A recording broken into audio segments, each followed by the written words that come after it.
Gujarat state Congress 2023નું અધિવેશન ગાંધીનગર ખાતે યોજવામાં આવ્યું છે, જેમાં અલગ અલગ રાજ્યની 25 સ્ટેટ્સ કંપનીઓ તેમજ ગુજરાતની 182 કંપનીઓના પ્રતિનિધિઓ વિશેષ ઉપસ્થિત રહ્યા હતા। ખેડૂતોની આવક ડબલ કરવા તેમજ એગ્રો ઇન્ડસ્ટ્રીઝમાં નવી ટેકનોલોજી બાબતે વિશેષ ચર્ચા કરવામાં આવી હતી।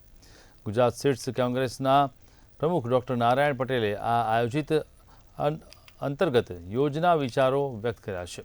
પોતાના વિચારો વ્યક્ત કરવાની સાથે જ કાર્યક્રમમાં ગુજરાતમાંથી વધુમાં વધુ બિયારણ એક્સપોર્ટ થાય અને નકલી બિયારણથી ખેડૂતો બચે તેવા તમામ મુદ્દા આજે બિયારણ ક્ષેત્રના તજજ્ઞ વૈજ્ઞાનિકો સાથે સંવાદમાં કરવામાં આવ્યા હતા। કૃષિમંત્રી રાઘવજી પટેલ પણ વિશેષ ઉપસ્થિત રહ્યા હતા અને બીજા ઉદ્યોગોમાં કામ કરતી મહિલાઓને સન્માનિત કરવામાં આવી હતી।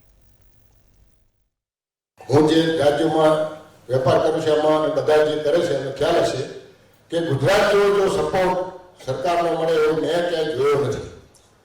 એટલે અમે પહેલા તો આપણો ખૂબ ખૂબ આભાર માનીએ છીએ, કારણ કે જો તમે આપના થકી જ બિઝનેસને આપણે બધા ભેગા થઈ આપણે બધા જાણીએ છીએ કે ભારતની અંદર ગુજરાતનો જે રોલ છે સૌ કોઈ જાણે